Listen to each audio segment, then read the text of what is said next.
पवार यांच्या जनसन्मान यात्रेचा आजचा 5वा दिवस आहे। अजित पवारांची जनसन्मान यात्रा आज धुळे, मालेगाव आणि जळगावात असेल। उपमुख्यमंत्री अजित पवार सभेला संबोधित करणार आहेत। विधानसभा निवडणुकीच्या पार्श्वभूमीवर मतदारांशी संवाद साधला जाणार आहे। प्रतिनिधी अजय माने यांच्याकडून आपण अपडेट्स घेणार आहोत। अजय, काय नेमका आजच्या या जनसन्मान यात्रेच्या 5व्या दिवशी घडू शकतं? कुठले नेमके मुद्दे उपस्थित होऊ शकतात धुळे मालेगावच्या दृष्टीने?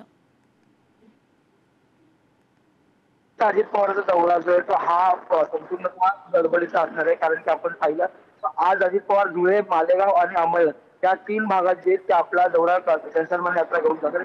आणि या संपूर्ण दौऱ्याची सुरुवात जी आहे ती एकविरा देवी मंदिराच्या दर्शनापासून होणार आहे। त्याच्यानंतर अजित पवार हे मस्जिदमध्ये सुद्धा जाणार आणि त्याच्यानंतर जे सभागृह असेल ते सुद्धा ते भेट घ्यायला देणार आहे। आणि या संपूर्ण दौऱ्यात पुन्हा एकदा एकंदरीत कापूस शेतकरी असतील किंवा मग महिलांशी संवाद साधताना आपल्याला पाहायला मिळतं।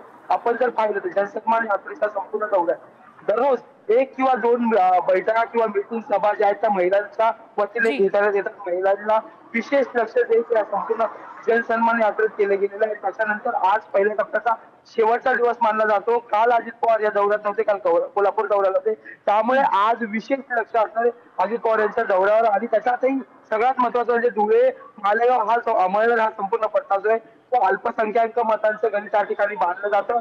काँग्रेसची चांगली पकड असलेला हा संपूर्ण मतदारसंघ आणि त्या ठिकाणी आता अजित पवार यांना आपली पक्ष बांधणी करायची। तसेच मालेगावात जर आपण पाहिलं तर दादा भुसे जे मंत्री आहेत ते शिंदेच्या शिवसेनेकडून आमदार आहेत, त्यामुळे ते या दौऱ्यात उपस्थित असतील का हे सुद्धा पाहणं महत्त्वाचं असणार आहे। सध्या अजित पवार हे नाशिक येथील शासकीय वसती विश्रामगृहातून जे मालेगावकडे निघालेले आणि तो मालेगावकडे पुन्हा ते एकविरा देवी मंदिराचं दर्शन घेऊन हा संपूर्ण दौरा जो आहे सुरू होणार आपल्याला। या दौऱ्यादरम्यान आता स्वतः अजित पवार सुद्धा सभेला संबोधित करतील, त्यामुळे ते नेमकं काय बोलतील याकडे पाहावं लागेल। धन्यवाद अजय दिलेल्या माहितीसाठी।